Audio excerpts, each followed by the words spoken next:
There is a particular kind of courage that comes not from strength, but from having nothing to lose in the direction you are already facing. Portugal, in the early 15th century, was not a powerful kingdom. It was a narrow strip of land on Europe's western edge, a country that had been fighting for its independence from the larger kingdoms around it for most of its short existence, that had almost no room to expand on land, and that faced, on its western and southern coasts, an ocean that the rest of the world had decided was the boundary of the known. The maps of the period showed the Atlantic decorated with sea monsters and warnings, and the Arabic navigators who knew the North African coast best had given the ocean beyond the Canary Islands a name that translated, roughly, as the Sea of Darkness. It was not a name that encouraged exploration. Portugal explored anyway. The reason was geography as much as courage. Hemmed in on the east and north by the kingdoms of Castile and Aragon, larger, richer, and more militarily powerful, Portugal had exhausted the territorial options available to any land-based kingdom that wanted to expand. The Reconquista, the centuries-long military campaign to push Islamic power out of the Iberian Peninsula, had given Portugal its territory and its identity. But by the early 15th century, that campaign was essentially complete within Portugal's borders. The nobility needed wars, the merchants needed trade routes, the crown needed revenue, and the ocean that everyone else had agreed was a wall was, to a kingdom with no other direction to grow, beginning to look like something else entirely. It looked like a road. The question was not whether to take that road, but who had the courage and the knowledge to walk it first. Prince Henry III, surviving son of the Portuguese King João I, remembered by history as Henry the Navigator, despite never having sailed on any of the great voyages he organized, is the figure who most completely embodies the specific quality of Portuguese ambition that made the age of discovery. Possible. He was not a romantic dreamer or an adventurer in any conventional sense.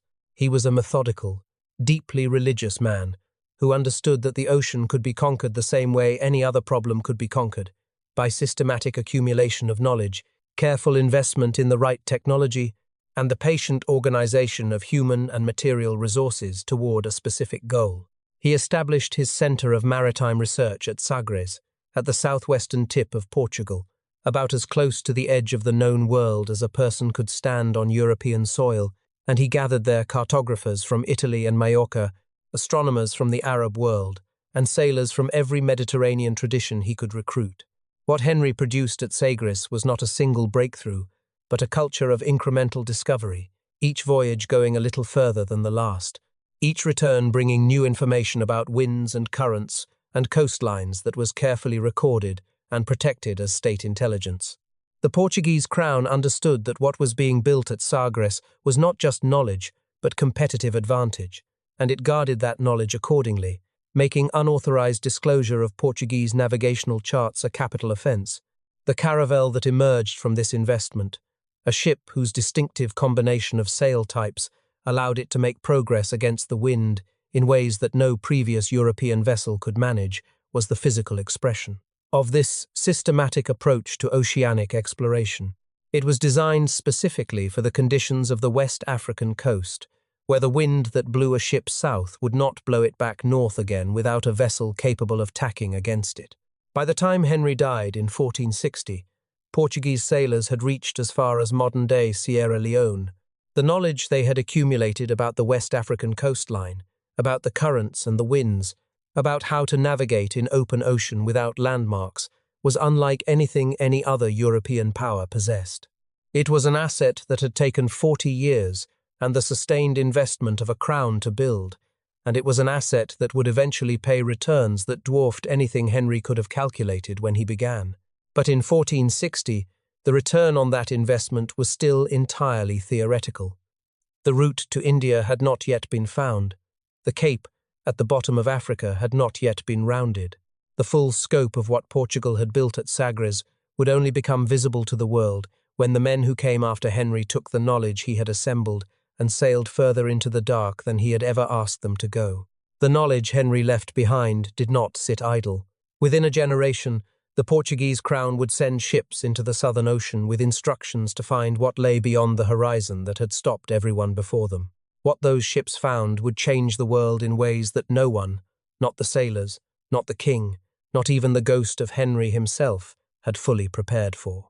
The southern tip of Africa is one of the most violent pieces of ocean on the planet. Two of the world's great bodies of water collide there, the cold Benguela, current from the Atlantic driving east, while the warm Agulhas, current from the Indian Ocean drives west, and the result is a stretch of sea. Notorious for its unpredictability, its sudden storms, and the waves that can appear without warning and reach heights that dwarf even large ships. The sailors who had probed southward along the African coast for decades knew that somewhere beyond the horizon lay a cape, a turning point, the southernmost limit of the continent beyond which the route to Asia might lie open. They knew this, theoretically. What it actually felt like to be there, the specific violence of that water, the specific loneliness of being further from home than any European sailor had been before, was something that only Bartolomeu Dias and his crew understood when they rounded it in 1488, driven past it by a storm that kept them out of sight of land for 13 days and deposited them on the other side of Africa's tip in an ocean that no European ship had ever entered before. Dias named it the Cape of Storms. The name was honest. The Portuguese king who sent him renamed it the Cape of Good Hope, which was the political reframing of a terrifying geographic reality into a commercial promise. The Cape was Good Hope, not because it was a gentle or welcoming place, but because what lay beyond it was the route to the spice trade, to the pepper and cinnamon and cloves and nutmeg that were, in the 15th century, among the most valuable commodities in the world. Spices were the oil of the medieval economy, which is to say that they were simultaneously a luxury, a necessity, and a system of power. They preserved food, they signified status, they were used in medicine and in religious ritual, and the profits generated by moving them from Southeast Asia to European markets were extraordinary enough to sustain entire trading empires. The overland route that connected Asia to Europe ran through Ottoman and Arab territories, whose merchants and rulers extracted tariffs at every stage of the journey. The Portuguese were not interested in using a road they did not control. They intended to build their own. Vasco da Gama was not the most charming representative that Portugal could have sent to announce itself to the Indian Ocean world. He was a man of extraordinary physical courage and navigational skill combined with a personal brutality that his own contemporaries recorded with occasional discomfort. He left Lisbon in July 1497 with 4 ships and a crew of about 170 men, carrying trade goods that reflected a fundamental misunderstanding of what the wealthy merchants and rulers of the Indian Ocean world would consider worth exchanging for spices. The cloth and honey and trinkets that the Portuguese had brought to trade on the West African coast, where they represented genuine value, were received at the sophisticated ports of the Indian Ocean with something close to contempt. The Zamarin of Calicut, the ruler of the city where da Gama arrived in May 1498, was polite but unimpressed. The Arab merchants whose trade da Gama was explicitly trying to displace were less polite. The first European to reach India by sea discovered that being first did not automatically make him welcome. What da Gama had that the Arab merchants did not, and that the Zamarin would eventually be forced to respect, was the cannon. His ships carried artillery that no Indian Ocean vessel of the period could match, and the willingness to use it against civilian populations and commercial shipping that the Portuguese would demonstrate repeatedly over the following decades was, in its way, as important a piece of technology as the cannon itself. Da Gama returned to Lisbon in September 1499 with 2 of his original 4 ships and fewer than half his original crew. The losses were staggering by any measure of human cost. The spices he brought back were worth, in the Lisbon market, 60 times the cost of the entire voyage. The equation that would define the Portuguese Empire was established in that ratio: extraordinary human cost producing extraordinary profit, with the people who bore the cost and the people who received the profit rarely being the same. The Estado de India that emerged from da Gama's voyages was a system unlike anything that European power had previously attempted in any part of the world, and unlike anything that the Indian Ocean's existing trading networks had seen before either. The Arab and Indian merchants who had operated the spice trade for centuries did so as genuine commercial actors, buying, selling, negotiating, building relationships over generations with the suppliers and the customers at each end of the route. The Portuguese had no interest in this model. They were not merchants in any conventional sense. They were armed extractors who had found a trade network of extraordinary value and intended to impose themselves on it by force, demanding that every ship trading in the Indian Ocean purchase a license from Portuguese authorities, fly Portuguese-approved routes, and pay Portuguese tariffs, or face the consequence of having their ships seized and their cargoes taken. The Cartesian system that formalized this was, in practical terms, the largest protection racket in the history of commerce. The man who would take this system from a collection of violent assertions and design it into a functioning empire was already alive and already watching when da Gama returned to Lisbon in triumph. His name was Afonso de Albuquerque, and he understood something that da Gama, for all his courage, had not fully grasped. That controlling a trade network required controlling not the ships on it, but the choke points through which all of them had to pass. Every empire needs two things to last: a vision large enough to organize everything around it, and a person capable of holding that vision steady while implementing it against the resistance of reality. The Portuguese Estado da India had the ships and the cannon and the navigational knowledge that da Gama's voyages had established. What it lacked, in its early years, was a coherent strategic plan that could convert those assets into something durable, a system that could sustain Portuguese dominance over the Indian Ocean, not just for a few years of violent assertion, but for generations. Afonso de Albuquerque was the person who provided that plan, and the plan was so clearly conceived and so precisely calibrated to the specific geography of Indian Ocean commerce that it remains one of the most remarkable examples of strategic thinking in the history of empire. He was not a king, he was a governor, but what he built in 6 years shaped the Indian Ocean world for a century. Albuquerque arrived in the Indian Ocean in 1503 as a naval commander and spent the years before his governorship accumulating the specific knowledge of the ocean's geography, its commercial networks, and its political configurations that would make his later strategic vision possible. He was not a man given to sentiment, or to the kind of self-congratulatory religious justification that the Portuguese crown used to dress its commercial violence in the language of crusade. He was a military man who thought in terms of control of who had it, who wanted it, how it was maintained, and what its loss would mean. His analysis of the Indian Ocean trade produced a conclusion of elegant simplicity. The spice trade moved through 3 bottlenecks, 3 places where the geography of the ocean forced commerce into a narrow channel. Control those 3 channels and you controlled the trade. Fail to control them and everything else you built could be bypassed. Hormuz was the small island at the mouth of the Persian Gulf, through which all commerce between India and Persia and the Arab world of the Gulf had to pass. Aden was the port city at the entrance to the Red Sea that controlled access to the trade routes that ran up to Egypt and the Mediterranean, the routes that the Venetian and Arab middlemen used to supply the spice markets of Europe by the overland path that Portuguese sea power was designed to replace.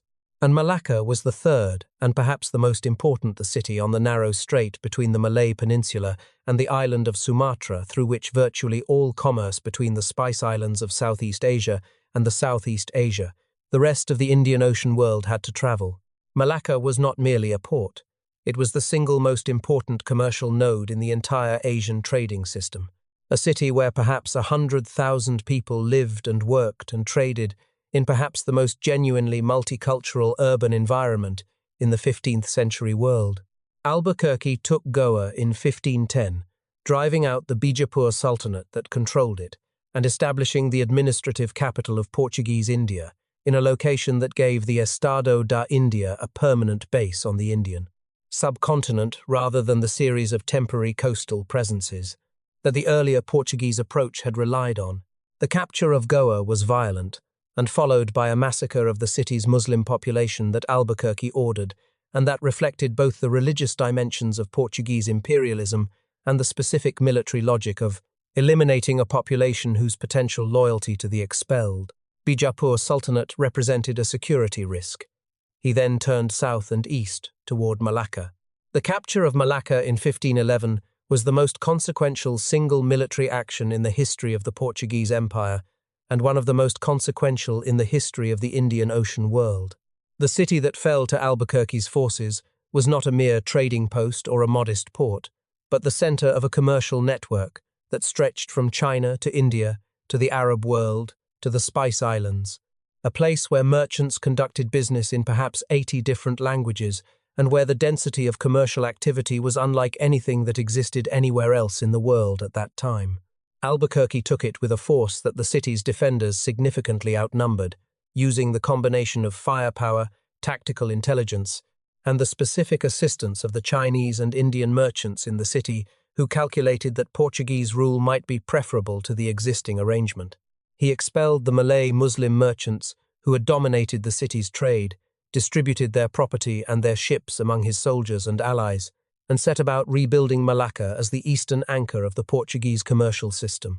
What Albuquerque did not achieve was Aden. He attacked it in 1513 with a fleet that should have been sufficient, and failed. Failed because the city's defenses were stronger than his intelligence had indicated, failed because the timing of the assault was poorly coordinated, and failed in a way that left the single most important gap in the strategic architecture he was building. Without Aden, the Red Sea route remained open to the Arab and Indian traders whose business model the Portuguese were trying to destroy. Without Aden, the Venetian merchants who were desperately trying to preserve their overland spice trade had an alternative route to exploit. The failure haunted him, and he knew it. He died in December 1515 inches, Goa Harbour, on his ship, having received word that the king he had served with a loyalty that bordered on the obsessive had dismissed him from his post at the urging of his enemies at the Portuguese court. The dying governor's reported response that he was going to where he must, and that his king could go to where he thought best, was the bitterness of a man who had built something extraordinary for a master who had decided to listen to the people who hated him rather than the man who had delivered. Results: his crew wept at his death. The Estado da India would survive him, but the specific combination of strategic clarity, personal discipline, and willingness to do whatever was necessary that had made his 6 years of governorship so consequential would not be replicated by the men who came after him. The empire Albuquerque built was real, and it was profitable, and it was, in the specific terms of the early 16th century, the most ambitious commercial project in the world. But it was an empire maintained by a Portuguese state that had perhaps 1.5 million people, governing networks that stretched across 4 continents, using a military force measured in the thousands. The wealth it generated was extraordinary. The question of whether Portugal could sustain what it had built was one that the next century would answer in ways that nobody in Albuquerque's time was willing to fully acknowledge. Walk through the streets of Lisbon today and you will find the evidence of the spice trade in stone.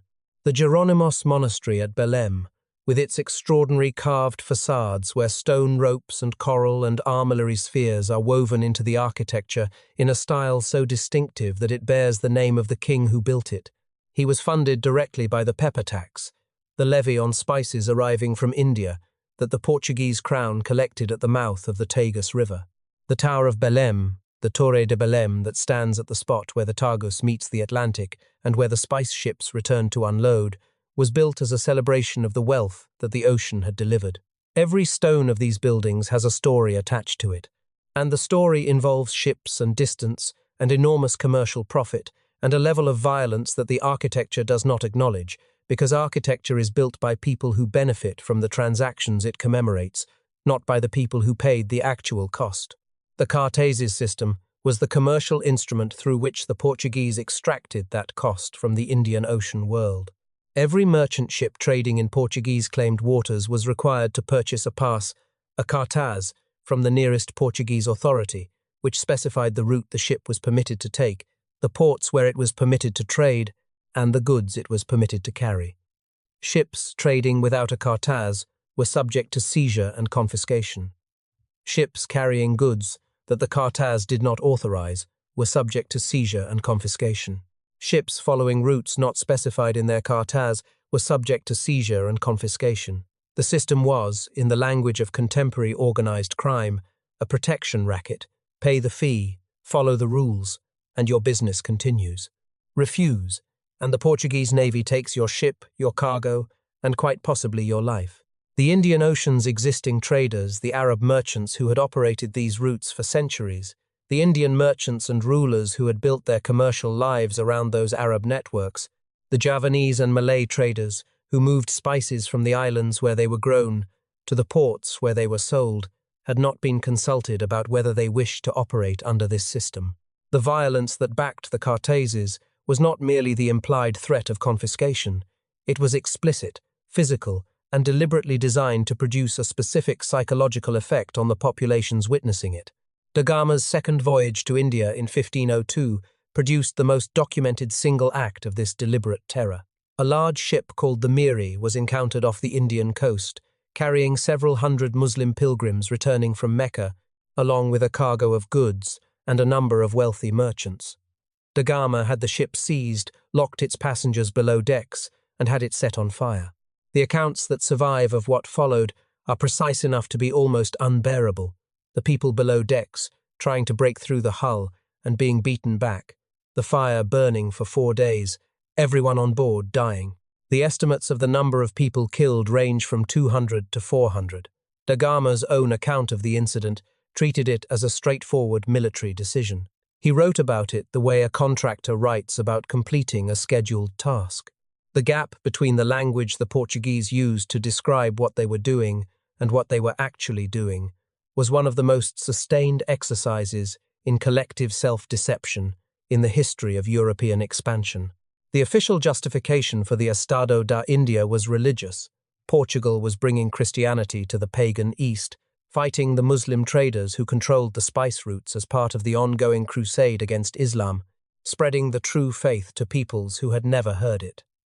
The Jesuit missionaries who followed the traders into the Indian Ocean world were genuine believers in this mission, and some of them, Francis Xavier, most notably, were genuinely remarkable human beings whose work among the poor of Goa and the fishing communities of the Coromandel coast represented something other than commercial exploitation.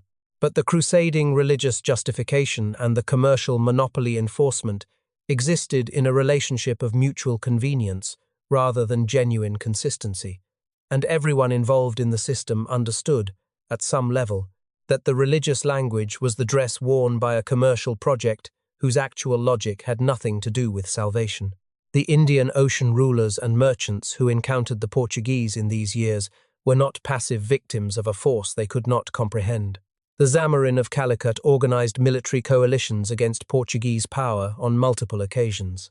The Ottoman Empire, recognizing the threat that Portuguese Indian Ocean control posed to the Ottoman-controlled overland spice routes, sent naval forces to the Indian Ocean in the early 16th century to challenge Portuguese dominance. Egyptian Mamluk forces cooperated with Indian rulers against Portuguese naval power. These were not small or disorganized responses. They were serious military challenges mounted by sophisticated states with real resources. They failed partly because of Portuguese naval technology, and partly because the Indian Ocean's existing powers could not sustain the level of cooperation over time that a genuine anti-Portuguese coalition would have required. The Portuguese held the ocean's choke points, and holding the choke points meant that their opponents had to come to them rather than the other way around. The wealth that came back to Lisbon was real. The transformation it produced in Portuguese architecture, culture, and political ambition was real. And in the same years that Manueline stonework was going up in Lisbon's most celebrated buildings, Portuguese sailors were finding a second ocean, a second continent, a second source of wealth that would eventually dwarf even the spice trade in its long-term consequences for the world. To the west of Portugal, in the ocean that was once called the Sea of Darkness, something entirely unexpected was waiting. The question of whether Pedro Álvares Cabral found Brazil by accident or by design is one of those historical puzzles that cannot be fully resolved, because the Portuguese were too careful with their navigational intelligence to leave the prose kind of clear documentary trail that would settle the question definitively. Portuguese navigators had been sailing far west into the Atlantic for years, before 1500, partly to catch the winds they needed for the southward African route, partly because the Treaty of Tordesillas in 1494 had divided the undiscovered world between Portugal and Spain along a line in the Atlantic that gave Portugal rights to any lands found east of that line, which meant that the Portuguese had a legal and commercial incentive to know what was on their side of it. Whether Cabral's fleet, which left Lisbon in March 1500 bound for India, swung so far west because the wind required it, or because someone suspected there was land worth finding in that direction, is a question that the archives have never fully answered. What the archives confirm is that on the 22nd of April 1500, a lookout on one of the fleet's ships sighted a green coast rising from the western horizon, and Cabral sent a dispatch ship back to Lisbon with the news before continuing to India with the rest of his fleet. The land that Cabral had found was enormous. It was, though nobody on his ships understood this in 1500, larger than Europe. It was covered in a forest of a density and a biological complexity that had no equivalent on the eastern side of the Atlantic. It was inhabited by peoples who had been living in it for thousands of years, and who were, at the moment of Cabral's arrival, living in communities that the Portuguese categorized as primitive, largely because they lacked the specific material indicators, cities, writing, metal tools that Europeans used to measure civilization. The indigenous population was not, in reality, a single people or a single culture, but hundreds of distinct groups speaking different languages, organized in different social structures, practicing different forms of agriculture and spiritual life.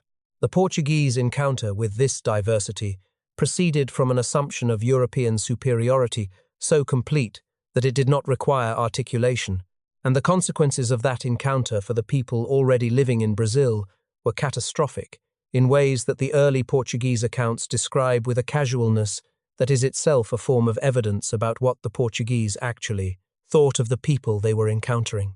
For the first 30 years after Cabral's landfall, the Portuguese relationship with Brazil was commercially modest and geographically shallow, a coastal presence focused on loading Brazil wood onto ships in exchange for the metal tools and cloth that the indigenous communities found. Useful. The Brazilwood trade was not unimportant, but it was not transformative. Brazil was, in the commercial imagination of the early 16th century Portuguese, a distant second to the spice trade that was making Lisbon rich. The land had no obvious mineral wealth and no existing urban commercial networks to seize control of. It required, for its commercial potential to be realized, something that the spice trade did not require: large-scale agricultural investment over a sustained period, the building of an entirely new commercial system rather than the violent insertion into an existing one. What changed this calculation was sugar. The Portuguese already knew how to grow sugar commercially. They had established sugar plantations on the Atlantic islands of Madeira and São Tomé in the previous century, and they understood that the crop required specific conditions of climate and soil that the Brazilian northeast provided in abundance.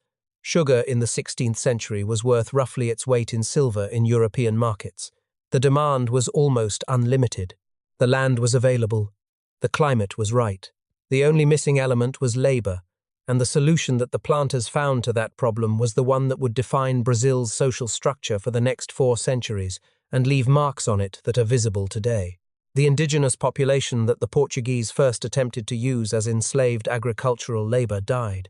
They died at rates that were not merely high, but catastrophic. The epidemics of smallpox and measles and other diseases to which they had no immunity swept through communities with a speed and a completeness that overwhelmed any social structure's capacity to respond. Estimates of the pre-contact indigenous population of Brazil range widely, but they converge on the conclusion that the contact period produced a demographic collapse of roughly 90% over the course of about a century, 10 people becoming 1. The labor force that the sugar economy required was not available in the numbers that the economy demanded, and the response was the institution that would shape Brazil more completely than any other single factor in its history: the forced importation of enslaved African people across the Atlantic. The first enslaved Africans arrived in Brazil in the 1530s. The trade would continue at varying levels of intensity until 1888, more than 3 centuries, and more than 2 decades after the American Civil War had ended slavery in the United States. Brazil would receive somewhere between 4 and 5 million enslaved people, more than any other single destination in the Americas, and the specific combination of African cultures and Portuguese colonial culture, indigenous survival that resulted from this forced migration would produce, eventually, something genuinely unlike anything that existed anywhere else in the world. But in the 16th century, in the sugarcane fields of the Brazilian northeast, what it produced was suffering on a scale that the architecture of empire never commemorates. The sugar that Brazil produced made its planters rich and made the Portuguese crown wealthy from its share of the profits, but it did not make Portugal a great power in the way that the spice trade had. Brazil was the foundation of a different kind of empire, slower, deeper, more demographically transformative, while the Estado da India remained the jewel of Portuguese imperial ambition. For one extraordinary moment in the mid-16th century, both were functioning simultaneously, and Portugal touched every ocean at once. Stand in Lisbon at the right moment in the 1550s, and you could watch ships arriving from 4 different worlds in the same week. A caravel from the West African coast, carrying gold and ivory. A heavy carrack from Goa, with pepper and cinnamon from the Indian subcontinent. A smaller vessel from Brazil with its cargo of sugar and Brazil wood. And somewhere on the ocean, not yet visible but expected, a ship from the China trade carrying silk and porcelain through the Portuguese entrepot at Macau. No city in the history of the world had ever been the receiving point of a commercial network that spanned this geography. No kingdom of 1.5 million people had ever maintained a military and commercial presence across 4 continents simultaneously. The Portuguese had done something that had no precedent, and they had done it in less than a century. And the building that King Manuel I had commissioned at Belém to celebrate it, the Jerónimos Monastery, begun in 1501 and still being built decades later, as the wealth kept coming, was simultaneously a monument to genuine achievement and a statement of breathtaking overextension that the stonecutters carving armillary spheres into its facades were too busy to notice. The overextension was real, and it was fundamental. The Estado da India's entire operational logic rested on a level of naval superiority that the Portuguese could maintain only as long as no other power made the sustained investment in Indian Ocean naval force that the Portuguese had made in the previous century. The system did not require Portugal to govern any significant territory. It required only that Portuguese ships be able to control the sea lanes connecting the fortified trading posts that were the system's nodes. This was achievable with relatively small numbers of men and ships, as long as those ships were significantly better than anything they were likely to encounter. The moment that stopped being true, the moment that another power built the ships and trained the sailors and made the investment in naval force that Portugal had made, the entire edifice became vulnerable in ways that the topic's profits it was generating did not provide sufficient resources to address. The number that defines this vulnerability most precisely is somewhere between 10,000 and 15,000. The total number of Portuguese soldiers, sailors, and officials who maintained the Estado da India at its height across a system that stretched from East Africa to Japan. 10 to 15,000 people governing and policing a commercial empire that touched regions with a combined population in the hundreds of millions. The Romans had maintained territorial occupation of their empire with legions that numbered in the hundreds of thousands. The Portuguese model was different. It was not territorial occupation, but coastal dominance, the control of ports and sea lanes rather than interior populations. This was militarily more efficient in some ways, requiring fewer men per unit of commercial value extracted. It was also dramatically more fragile, because coastal dominance depends on maintaining naval superiority at sea, and the sea is not a fortified position that can be held indefinitely. Japan was, in many ways, the most extraordinary expression of what the Portuguese Empire was at its peak, the furthest reach of a commercial and missionary network that had begun on the West African coast a century earlier. Portuguese traders arrived in Japan in 1543, blown off course by a storm, onto an island off the coast of Kyushu, and found themselves in a country that was simultaneously the most sophisticated and the most militarily fractured society in Asia. Japan, in 1543, was in the middle of the Sengoku period, the era of warring states, and its feudal lords were immediately and intensely interested in the firearms that the Portuguese traders carried, recognizing in the arquebus a weapon that could transform the military balance of their civil wars. The Portuguese had found a market not for spices or cloth, but for the technology of killing, and they supplied it with the pragmatic efficiency that characterized the Estado da India's commercial operations. Francis Xavier arrived in Japan in 1549, 6 years after the first traders, and what he found was a society whose intellectual culture and capacity for organized religious debate surprised and impressed him in ways that the other Asian societies he had worked in had not. He wrote letters back to Portugal, describing the Japanese as the best people he had encountered in Asia, capable of genuine religious reasoning and genuinely interested in the theological arguments he was presenting. He was wrong about the eventual outcome. Japanese Christianity would be suppressed with extraordinary thoroughness in the early 17th century, but he was not wrong about the quality of the engagement. The Portuguese century in Japan produced a genuine cultural exchange whose traces are still visible in the Japanese language, in Japanese cooking, and in the specific forms of Japanese decorative art that absorbed and transformed the visual vocabulary that Portuguese traders brought to their ports. What Portugal could not maintain was the coherence of a global system operated by the human and financial resources of a kingdom of 1.5 million people. The ships rotted in tropical harbours faster than the Portuguese shipyards could replace them. The men sent east to maintain the Estado da India died of disease at rates that kept the available military force chronically below the levels that the system's defence requirements demanded. The corruption that infected the Cartes's system, the Portuguese officials who sold passes to the Arab traders the system was designed to suppress, who skimmed the tariffs that were supposed to flow to the crown, who enriched themselves at the expense of the empire's coherence, was not an aberration but a structural feature of a system that placed small numbers of men in positions of enormous temptation, very far from any institutional oversight. The peak could not hold. Empires built on the fragile logic of naval dominance and commercial monopoly require constant investment, constant vigilance, and constant renewal of the military superiority on which everything else rests. Portugal had built its empire in one remarkable generation of effort. Sustaining it across the next generation would require the same level of effort from a crown that was increasingly spending the empire's profits rather than reinvesting them in the empire's capacity.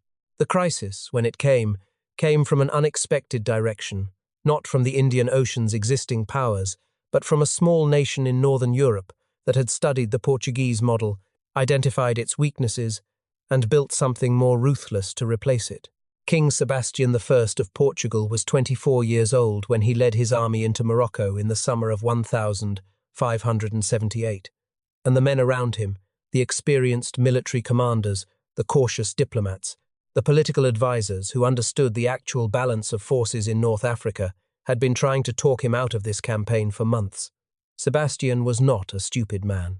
He was an obsessive one, consumed by a vision of crusading military glory that the careful commercial empire his predecessors had built had somehow failed to satisfy. And he had the specific quality of the true believer who processes warnings as evidence of the advisor's inadequacy rather than as information about the world. He had been planning some version of a Moroccan crusade since his adolescence. He had raised the money, assembled the army, secured the blessing of the Pope, and brought with him the flower of the Portuguese aristocracy, the counts and the lords and the military commanders who represented the accumulated human capital of Portugal's governing class. He had done everything required to launch the campaign. The one thing nobody could give him was a realistic assessment of his chances, because his chances were not good and he did not want to hear it. The Battle of Alcácer Quibir on the 4th of August 1578 lasted a few hours and destroyed a civilization's sense of itself. The Portuguese army of roughly 25,000 men, including Spanish and Italian mercenaries and a Moroccan pretender to the throne, whose cause Sebastian was nominally supporting, was surrounded and overwhelmed by a Moroccan force that understood the terrain, had the numbers, and fought with the specific motivation of people defending their own land from an invasion whose religious dimensions were not subtle. Sebastian was killed in the fighting. His body was never conclusively identified, and his death was so total in its political consequences that it produced a Portuguese messianic tradition, Sebastianism, whose followers spent the next 2 centuries waiting for the young king to return from wherever he had gone and restore Portuguese greatness. It was the grief of a nation that could not accept what had happened, expressing itself as prophecy. What had happened was this. Roughly 1,000 Portuguese noblemen died on the field of Alcácer Quibir, and thousands more were captured and held for ransom. The ransoms bankrupted families.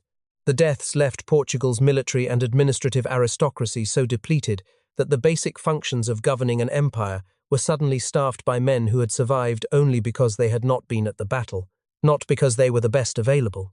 And Sebastian had no children, no direct heir, no clear constitutional successor, which meant that the question of who would rule Portugal was now open in ways that invited the attention of every royal house in Europe with any genealogical connection to the Portuguese crown. Philip II of Spain had the best claim and the most army, and in the world of 16th-century European politics, these two facts were not separable. Philip's mother had been a Portuguese princess, which gave him a legitimate genealogical connection to the throne. Philip's treasury was filled with the silver of the Americas, which gave him the financial resources to pursue his claim militarily. Philip's army was the most powerful in Europe, which gave him the means to do what the money made possible. When Dom Antonio, the illegitimate grandson of King Manuel I, and the most credible alternative Portuguese claimant tried to defend Portugal against Philip's forces, the campaign lasted weeks rather than months. Philip was proclaimed Philip I of Portugal in April 1581, and the two greatest colonial empires in the world were united under a single crown. The promises Philip made to the Portuguese were genuine in the sense that he made them and initially kept them. Portugal would retain its own administrative institutions, its own laws, its own overseas empire, its own language and customs. The two crowns would be united in the person of the king, but the two kingdoms would remain separate. For the first generation of the Iberian Union, from roughly 1580 to 1600, the arrangement functioned approximately as promised. Portuguese officials continued to govern the Estado da India. The spice trade continued to flow through Lisbon rather than through Seville. The Brazilian sugar economy continued to develop under Portuguese administration. The institutional separation that Philip had promised was, for a time, genuinely maintained. The problem was that institutional separation cannot alter geopolitical reality, and the geopolitical reality of the Iberian Union was that Portugal's global network had suddenly acquired Spain's enemies. The Dutch Republic had been fighting for its independence from Spanish rule since the 1560s, and the Dutch were a maritime people with a commercial tradition, a sophisticated financial system, and a burning ideological motivation to damage Spanish power wherever it could be found. The news that the Spanish king was now also the Portuguese king did not make the Dutch decide to respect Portuguese neutrality. It made them decide that Portuguese colonial assets were now legitimate targets in their war against Spain. The Dutch East India Company, founded in 1602 with the explicit purpose of breaking into the Asian spice trade, had access to Portuguese navigational charts that Portuguese sailors had sold to Dutch publishers, Dutch capital markets that could fund naval expeditions at a scale the Portuguese crown could not match, and the specific motivation of people fighting for their national survival against a power that was using the profits of the spice trade to fund its armies. By the time Portugal broke free from the Iberian Union in 1640, after 60 years of political absorption, after the restoration of the House of Braganza and the declaration of independence that Philip IV of Spain refused to accept, the empire that Portugal recovered was not the empire it had lost. The Dutch had been systematic. What they had taken, they kept. The Dutch East India Company was founded in 1602 with a share capital of 6.5 million guilders, subscribed by thousands of investors across the Dutch Republic, and it was, in its conception and its operation, something genuinely new in the history of commercial enterprise. It was not a royal trading monopoly funded by a crown and operated by royal appointees whose primary loyalty was to the king. It was a joint stock corporation whose shareholders expected returns, whose directors answered to those shareholders, and whose operations were evaluated by the cold arithmetic of profit and loss rather than by the warmer but less reliable arithmetic of royal prestige and religious mission. The Portuguese had built their empire through the investment of a crown that was simultaneously the investor, the administrator, and the military force. The Dutch built theirs through the investment of a market, which meant that the capital available to them was, in principle, unlimited. The Dutch Republic's financial system could mobilize the savings of merchants and craftsmen and minor investors across the country, in ways that no royal treasury could replicate. What the Dutch directors did with this capital was apply it to the Portuguese Empire, with the specific efficiency of people who had studied the system they intended to replace with the attention that serious competitors bring to their analysis. They understood that the Estado da India's Achilles heel was the gap between the vast geography it claimed to control and the small number of ships and men it actually deployed. They understood that the Cartesi's system worked only as long as Portuguese ships were present in sufficient numbers to enforce it, and that the Portuguese had never been able to maintain those numbers consistently. They understood that the key nodes of the Portuguese system, Malacca, the Spice Islands, the Ceylon cinnamon coast, the Persian Gulf trade, were individually vulnerable because the Portuguese had spread their thin resources across all of them simultaneously. And they understood that the most efficient way to dismantle a commercial network was not to attack it everywhere at once, but to take the most profitable nodes first and let the rest wither when the profits that had sustained it were redirected elsewhere. The speed of the dismantling was extraordinary. In the space of roughly 50 years, from 1600 to 1650, the Dutch took or neutralized most of what the Portuguese had spent a century building.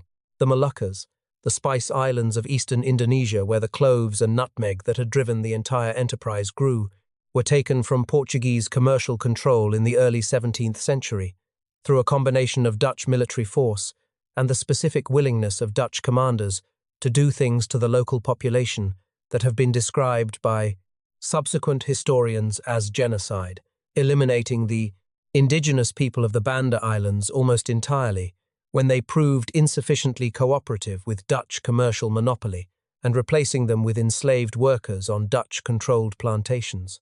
The cinnamon of Ceylon was captured by 1640. Malacca itself fell in 1641, taken by a Dutch fleet that the Portuguese defenders lacked the ships and the men to repel.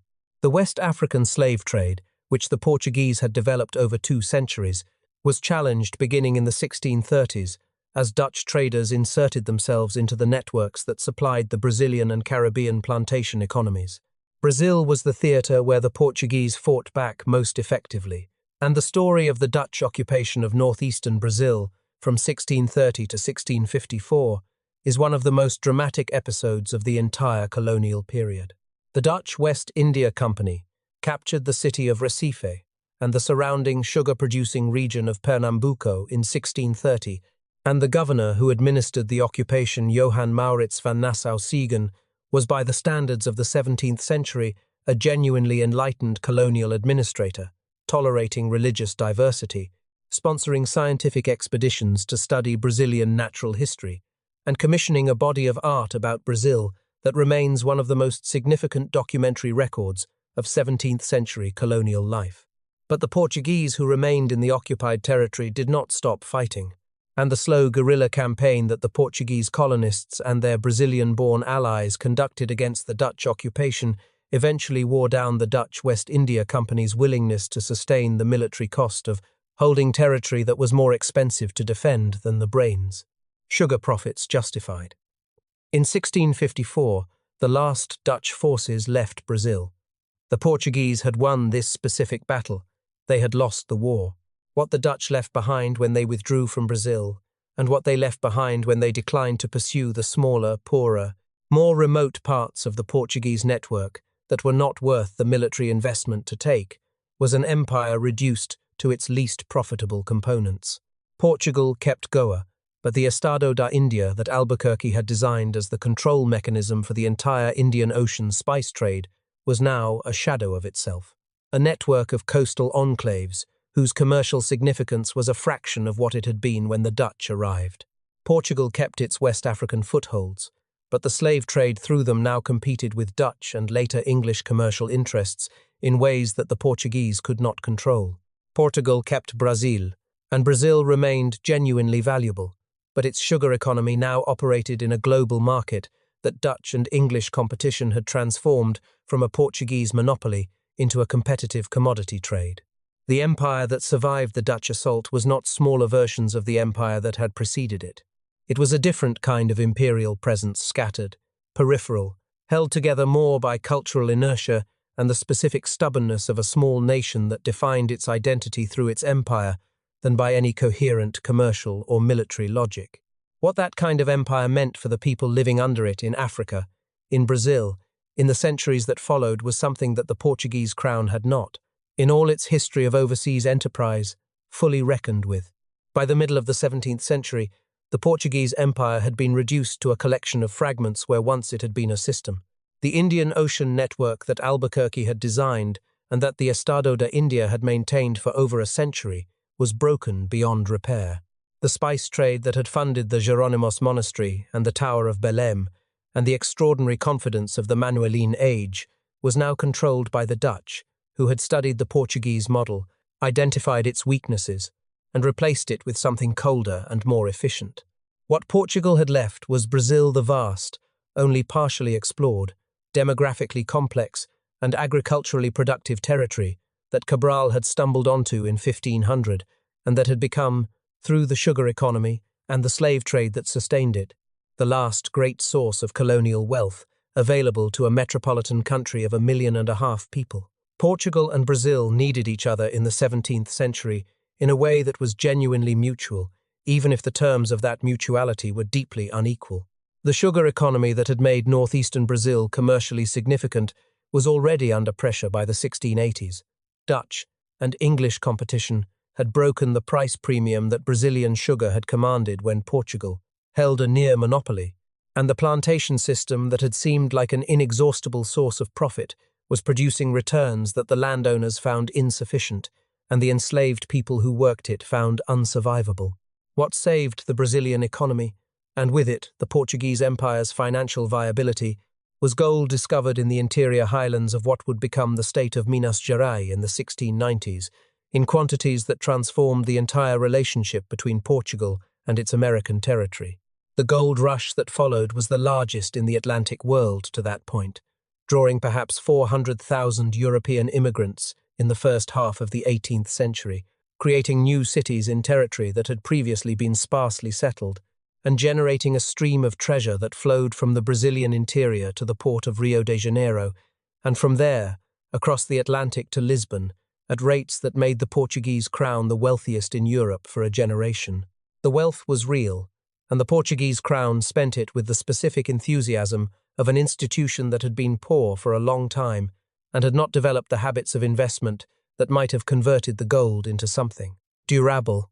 The palaces and churches and public buildings of 18th century Lisbon were funded by Brazilian gold in the same way that the Manueline architecture of the 16th century had been funded by Indian spices. The gold also funded a military and diplomatic posture that Portugal's actual industrial and agricultural base could not have sustained an appearance of great power status that the gold temporarily made plausible, but that would evaporate when the gold began to run out, as it did in the second half of the 18th century. The Marquis of Pombal governed Portugal from 1755 to 1777 as the most powerful minister the country had produced since Albuquerque, and with a similar combination of genuine strategic intelligence and specific ruthlessness, that made him simultaneously one of the most effective and most damaging administrators in the empire's history. The Lisbon earthquake of the 1st of November 1755, which killed perhaps 30,000 to 40,000 people, destroyed most of the city, and was followed by fires and a tsunami that completed what the earthquake had begun, gave Pombal the emergency that reforming administrators sometimes need to implement changes that normal political conditions would not permit. He organized the city's reconstruction with an efficiency that is still visible in the grid of the Pombaline downtown that replaced the medieval city, and he used the earthquake's political emergency to consolidate his own power and pursue the Enlightenment-inflected modernization program that he had been developing since taking office. The Jesuit expulsion of 1759 was Pombal's most consequential act, and, in its effects on the indigenous population of Brazil, his most devastating. The Society of Jesus had been present in Brazil since 1549, and whatever the Jesuits' theological motivations, their practical function in the Brazilian colonial system had included a degree of protection for the indigenous communities that lived in Jesuit missions, communities that were shielded, imperfectly but genuinely, from the full force of the settler economy's demand for their land and their labor. Pombal expelled the Jesuits from the entire Portuguese Empire in a single decree, seized their properties, disbanded their missions, and incorporated the indigenous communities they had been protecting into the general Portuguese colonial population without the institutional buffer the Jesuits had provided. The results were predictable, and were predicted by people who understood what the Jesuits had been doing: accelerated exploitation, accelerated demographic collapse, and the dismantling of the last significant institutional protection that the indigenous Brazilian population had possessed. Napoleon's invasion of Portugal in November 1807 produced something that had never happened before in the history of colonial empires and has never happened since. Rather than be captured by the French forces advancing on Lisbon, the entire Portuguese royal court, the mad Queen Maria I carried aboard ship in her chair, the Prince Regent João and his family and ministers and courtiers, the administrative apparatus of the Portuguese state, perhaps 10,000 to 15,000 people in total boarded ships under British naval escort and sailed for Brazil. They arrived in Rio de Janeiro in March 1808, and the colony that had existed to serve the metropolis became, overnight, the metropolis. João opened Brazilian ports to foreign trade, established royal institutions in Rio de Janeiro, and governed the Portuguese Empire from a city that the empire's founders had never imagined would be its capital. When João finally returned to Lisbon in 1821, he left his son Pedro behind as regent. The following year, Pedro declared Brazil independent, accepted the title of Emperor of Brazil, and ended 322 years of Portuguese colonial relationship, with a gesture that his own father tacitly endorsed, because the alternative was a war that nobody wanted. The Brazilian independence of 1822 left Portugal with the fragments of what had once been the world's first global empire: the African territories, the Asian enclaves, the island possessions in the Atlantic. These were not nothing. They were, for the Portuguese national identity that had been built around them, everything. And the empire's insistence on holding them into the 20th century would eventually produce the most violent and most consequential chapter of the entire Portuguese imperial story. The Portuguese had been present on the African coast since the 1440s, longer than any other European power, longer than the transatlantic slave trade itself, which they had initiated, and which had defined the nature of their African engagement for 3.5 centuries. By the time that trade was finally abolished in the mid-19th century, the relationship between Portugal and Africa was one of the oldest colonial relationships on the continent. It was also, in terms of what it had built for the African people involved in it, one of the thinnest. The Portuguese presence in Africa had been, for most of its history, a presence on the coastline rather than in the interior, a series of fortified trading posts and embarkation points whose primary function had been the collection and shipment of human beings and whose investment in the turn, infrastructure, the institutions, or the agricultural development of the territories nominally under Portuguese authority was minimal. There were no roads worth mentioning in the Portuguese African territories in the 1880s. There were no schools worth mentioning. There were trading relationships, military posts, and the specific administrative machinery required to organize the export of labor first enslaved, then technically free but practically compelled. The 4 centuries of Portuguese presence in Africa had produced, for Africa, almost nothing except depopulation and disruption. The Berlin Conference of 1884 to 1885 confronted Portugal with a crisis of imperial credibility that the previous centuries of coastal presence had not prepared it to address. The European powers, assembled in Berlin to divide Africa among themselves, had agreed on a principle of effective occupation, the idea that a colonial claim to territory had to be backed by actual administrative presence, actual infrastructure, and actual governance to be recognized as legitimate. For Portugal, which had been claiming enormous African territories for centuries on the basis of a handful of coastal forts and the memory of historical priority, this was an existential challenge. The territories that Portugal claimed on paper, vast stretches of Angola and Mozambique that extended deep into the African interior, were not territories that Portugal actually governed in any meaningful sense. They were territories where African kingdoms and peoples had maintained their independence from Portuguese authority for centuries despite the Portuguese claim, and where Portuguese administrative presence was measured in dozens of officials, rather than in the thousands that actual governance required. What followed the Berlin Conference was the most violent period of Portuguese colonialism in Africa. The military campaigns that Portuguese forces conducted from the 1890s through the first decades of the 20th century. 2. Convert the paper claims of centuries into the physical reality of colonial occupation. African kingdoms that had maintained their independence through 5 centuries of nominal Portuguese sovereignty were invaded and destroyed. Chiefs who had conducted their own foreign policy and governed their own people were deposed and replaced with Portuguese-appointed administrators. The Bailundo Revolt of 1902 inches, Angola, the Gaza Revolt in Mozambique, the campaigns against the peoples of Guinea-Bissau, these were not the suppression of rebellions against legitimate governance. They were the conquest, at gunpoint, of peoples who had never accepted Portuguese authority and who resisted its imposition with everything they had. They were defeated not because they lacked courage or organization, but because the Portuguese military of the late 19th and early 20th centuries had machine guns and artillery, and the resistance did not.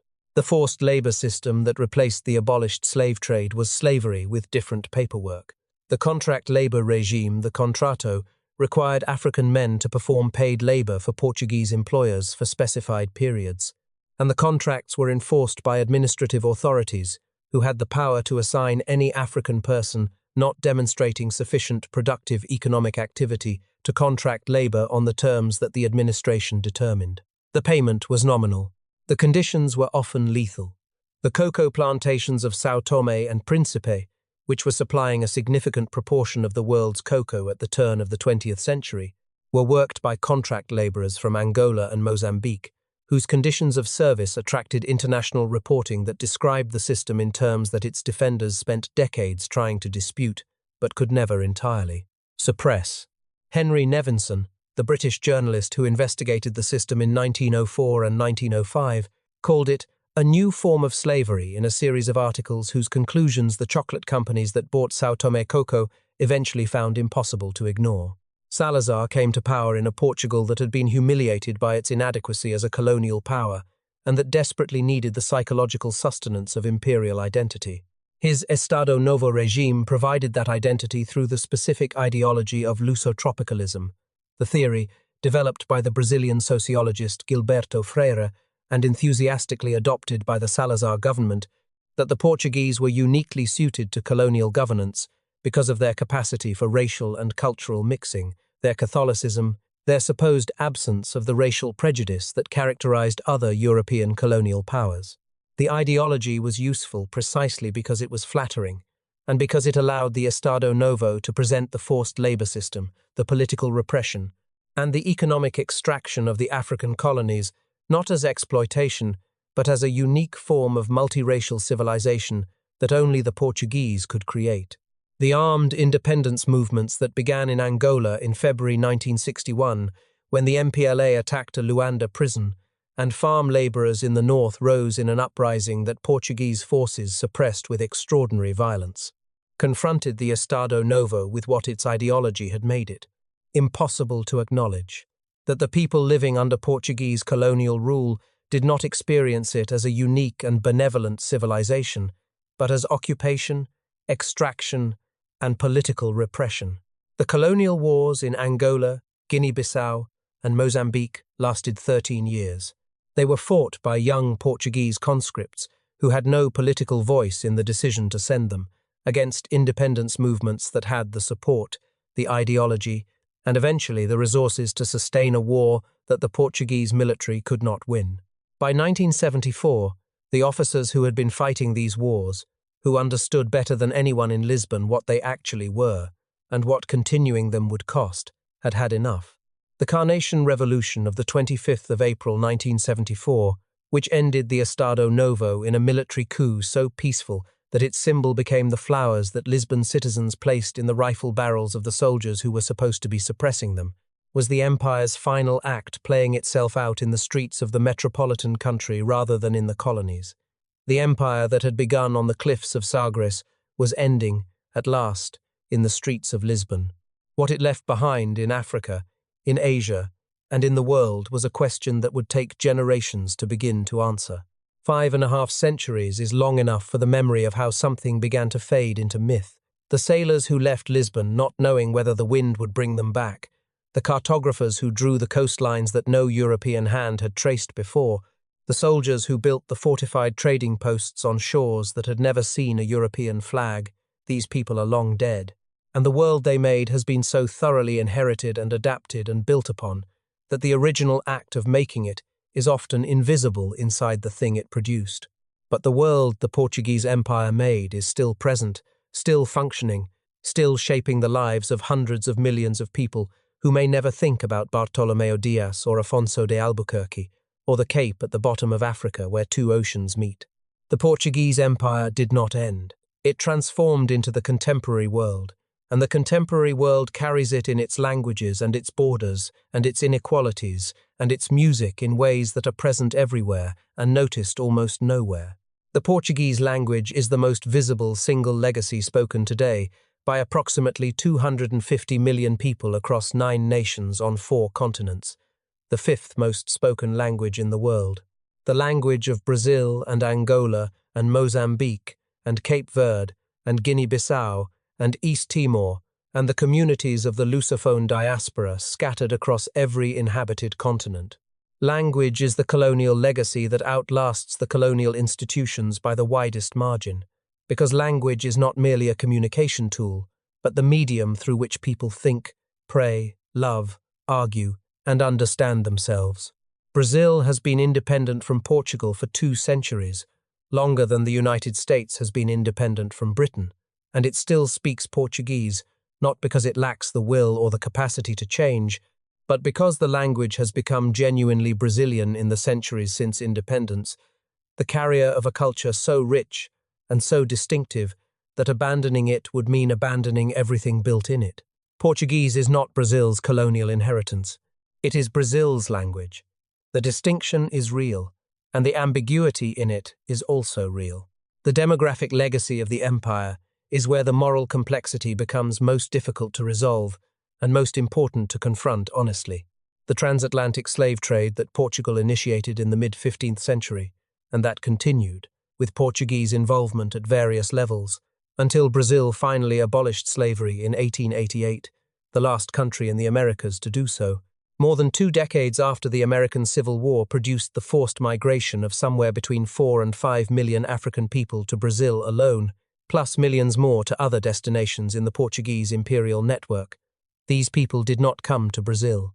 They were taken to Brazil, in conditions of documented horror, to perform the labor that the Portuguese plantation economy required, and that free people would not perform voluntarily. Their descendants make up a majority of Brazil's contemporary population, and are central to every aspect of Brazilian culture that the world recognizes as distinctively Brazilian. The samba, the bossa nova, the capoeira, the candomblé religious traditions that fused African spiritual practices with Catholic forms, the cuisine that mixes African techniques and ingredients with Portuguese and indigenous ones, these are not the products of Portuguese colonialism. They are the products of African people who survived Portuguese colonialism and created, in the specific conditions of their survival, forms of human culture that had not existed before and that would not have existed without the specific combination of peoples that the forced migration produced. The beauty of what was created does not cancel the violence of how the conditions for its creation were established. Both things are true simultaneously, and the inability to say simply whether this is a story of destruction or a story of creation is itself the most honest statement that can be made about it. The political legacy of the empire is visible in the specific forms of difficulty that the independent nations of the Lusophone world have experienced since decolonization. The African nations that emerged from Portuguese colonialism, Angola, Mozambique, Guinea-Bissau, achieved their independence in 1975 after 13 years of armed liberation struggle. And their independence was followed not by the peace that the liberation movements had promised, but by civil wars, whose roots were entangled with the Cold War, and whose specific configurations were shaped by the ethnic divisions, the economic distortions, and the political structures that 5 centuries of Portuguese colonial extraction had created and left behind. Angola's civil war lasted until 2002, 27 years after independence, 27 years of killing that cost hundreds of thousands of lives in a country whose colonial history had already cost it millions. Mozambique's civil war lasted until 1992. These wars were not simply the Portuguese Empire's fault. They were the product of Cold War proxy conflicts, of the specific ideological commitments of the liberation movements, of the choices of people who made decisions after independence that produced catastrophic consequences. But they were also the product of a colonial inheritance that had not built the institutions, the infrastructure, or the economic foundations that a newly independent country needs to sustain itself, because colonialism does not build those things for the people it colonizes. It builds them for itself. East Timor is the chapter of the Portuguese imperial legacy that is most painful in its specific detail. Portugal had been present in Timor since 1515 and had governed it as a colony for 460 years when the Carnation Revolution of 1974 produced the rapid decolonization that the new Portuguese government implemented across all its African and Asian territories simultaneously. The rapidity was the problem. In Angola and Mozambique, the liberation movements that had been fighting for independence for 13 years had organizational structures, political programs, and military forces that could, however imperfectly, fill the institutional vacuum that Portuguese withdrawal created. In East Timor, the withdrawal was so rapid and the political parties so new and so unprepared that the declaration of independence in November 1975 was followed 9 days later by an Indonesian military invasion that the Timorese, alone and without support, could not repel. Indonesia occupied East Timor for 24 years. In those 24 years, approximately one-third of the Timorese population, perhaps 180,000 people, out of a population of 600,000, died from violence, famine, and disease.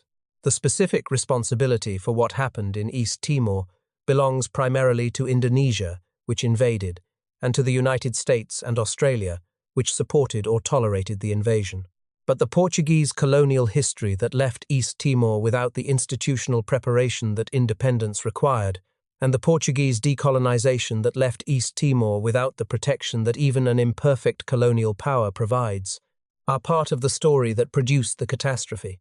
What the Portuguese Empire ultimately raises the question it cannot escape, no matter how far the caravels have sailed from the harbour at Belém, is whether courage and violence can be separated when they travel together, whether the first global connection that Portugal made was a gift to humanity or a theft from it, or whether it was both things simultaneously in a way that makes neither word adequate to what actually happened.